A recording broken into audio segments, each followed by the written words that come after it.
Justice S Muralidhar, जिन्हें ईमानदारी की सजा भुगतनी पड़ी थी मोदी राज में। जस्टिस एस मुरलीधर, जिन्होंने मोदी शाह के नाक में दम कर रखा था जब वो जज थे।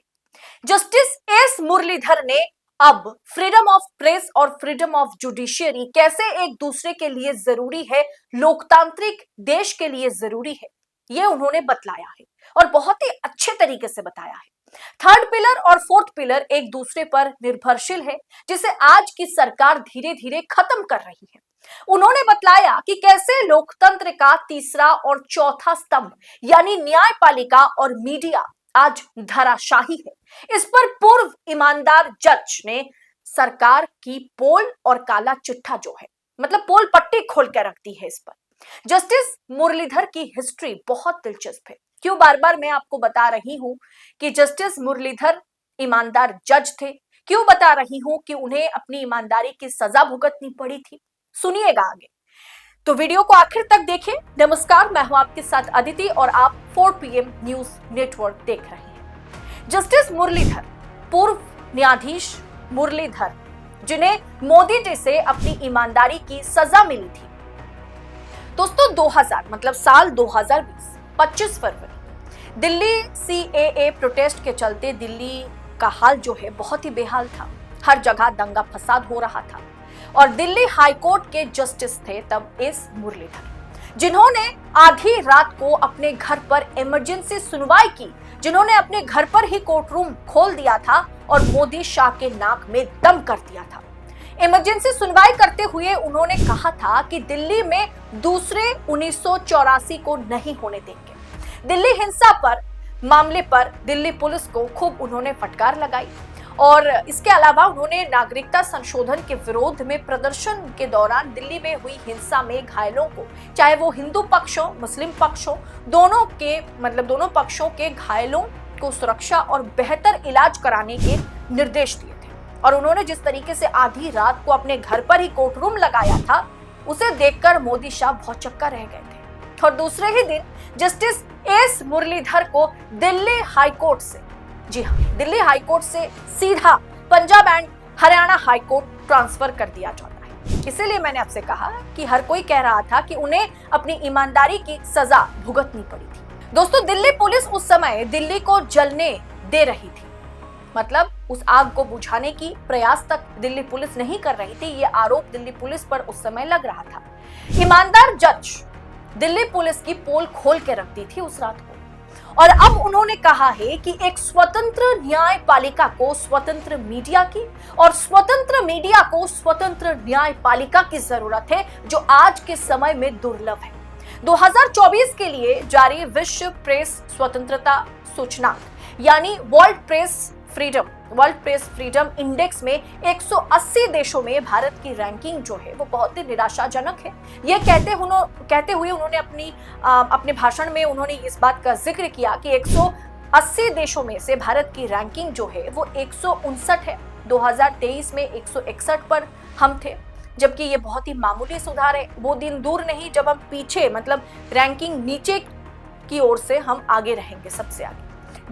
पूर्व जस्टिस एस मुरलीधर ने इंटरनेट शटडाउन के लगातार उपयोग करके किस तरीके से प्रेस की आजादी को, प्रेस की स्वतंत्रता को कहीं ना कहीं खत्म करने की प्रयास सरकार करती है, उसकी ओर भी उन्होंने इंगित किया है। अनुराधा वसीम बनाम यूनियन ऑफ इंडिया में सुप्रीम कोर्ट के 2020 के फैसले, जिसमें कहा गया था कि इंटरनेट शटडाउन के आदेश असंगत नहीं होने चाहिए और इंटरनेट शटडाउन करने से सरकार को हमेशा बचने की जरूरत है और सरकार को इस बात का पालन भी करना है। अदालत के निर्देशों के बावजूद भी सरकार ने शटडाउन लगातार जारी रखा है।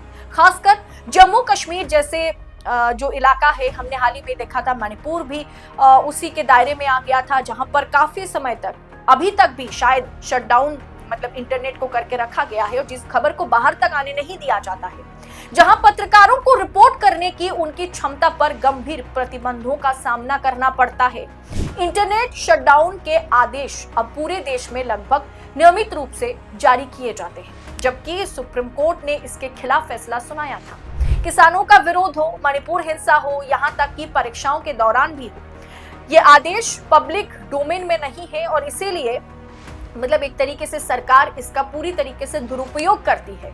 इंटरनेट शटडाउन कहीं ना कहीं पत्रकारिता, आजाद पत्रकारिता में बाधा का काम जैसा है। और ये बात फिर से जस्टिस मुरलीधर ने दोहराया है कि सरकार प्रेस की आजादी को, प्रेस को दबाने की कोशिश में लगी हुई होती है। उन्होंने यह भी कहा कि प्रेस को आजाद रखने के लिए एक आजाद न्यायपालिका की भी जरूरत है और एक आजाद न्यायपालिका को बरकरार रखने के लिए एक आजाद मीडिया की जरूरत है। भारत, ईरान, म्यांमार और यूक्रेन 2022 और 23 में सबसे अधिक इंटरनेट शटडाउन वाले देशों में से है।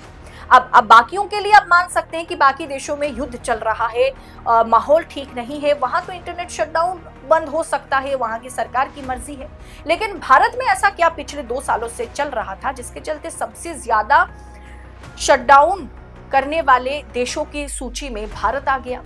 दोस्तों, जस्टिस मुरलीधर ने रिपोर्ट का हवाला देते हुए, एक्सेस नाउ रिपोर्ट का हवाला देते हुए साफ तौर पर कहा है कि 2024 में वैश्विक स्तर पर 294 इंटरनेट शटडाउन हुए, जिनमें से 84 यानी 28% इंटरनेट शटडाउन भारत में हुए। सरकार मीडिया को दबाने के लिए ओछी हरकत करती है और उसमें अगर सरकार को कोई रोक सकती है तो वो न्यायपालिका है, वो जजेस हैं। इसीलिए स्वतंत्र मीडिया के लिए स्वतंत्र न्यायपालिका और स्वतंत्र न्यायपालिका के लिए स्वतंत्र मीडिया, प्रेस बहुत जरूरी है। और इस बात को फिर से पूर्व जस्टिस मुरलीधर ने दोहराया है।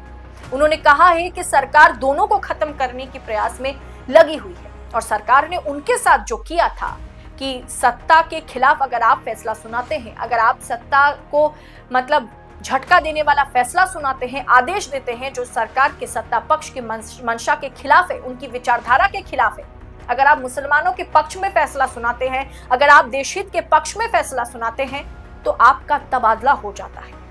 ये तो उनके साथ खुद हुआ है ना। तो जजेस पर भी दबाव है, पत्रकारों पर दबाव है, न्यायपालिका पर दबाव है। पत्रकारों की सुरक्षा एक बहुत गंभीर मुद्दा है। ये लगातार अपने बयान में, अपने कार्यक्रम में, अपने बयान में जस्टिस मुरलीधर ने रखा है।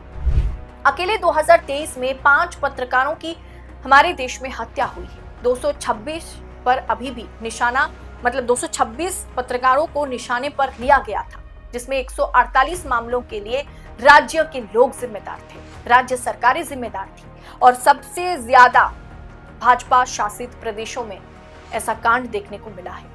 दिल्ली पत्रकारों के लिए सबसे खतरनाक क्षेत्र के रूप में उभरा है, यह भी रिपोर्ट में दावा किया गया, जहां 51 पत्रकारों को राज्य एजेंसियों ने निशाना बनाया। और दोस्तों, अब देख लीजिए, दिल्ली में वैसे भी पत्रकारों के लिए पत्रकारिता को जारी रखना, अगर लखनऊ की बात की जाए, उत्तर प्रदेश की बात की जाए, वहां भी पत्रकारों के लिए सरकार के खिलाफ खड़े होकर के सवाल पूछना, सरकार से रिपोर्टें सामने लाना, ये कोई आसान काम नहीं है। और इसी बात को जस्टिस मुरलीधर ने बार बार अपने भाषण में, अपने बयान में दोहराया है कि आजाद पत्रकारिता, आजाद न्यायपालिका, आजाद लोकतंत्र की प्रतीक है जिसे सरकार खत्म कर रही है। और न्यायपालिका को मीडिया के सपोर्ट में, मीडिया को न्यायपालिका के सपोर्ट में खड़े होने की जरूरत है। सच को जिस तरीके से कुचलने का प्रयास सरकार करती है, उसके खिलाफ मुखर होकर बात को, खबर को आगे रखने की जरूरत है।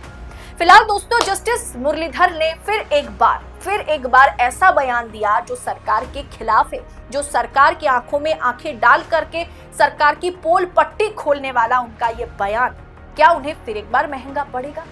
आपको क्या लगता है? आप अपनी राय कमेंट बॉक्स में हमारे साथ शेयर जरूर करें और ऐसी खबरों को लगातार पाने के लिए 4 PM न्यूज नेटवर्क के साथ बने रहें। फिलहाल मुझे दीजिए इजाजत। बहुत बहुत शुक्रिया आपका। जय हिंद, जय भारत।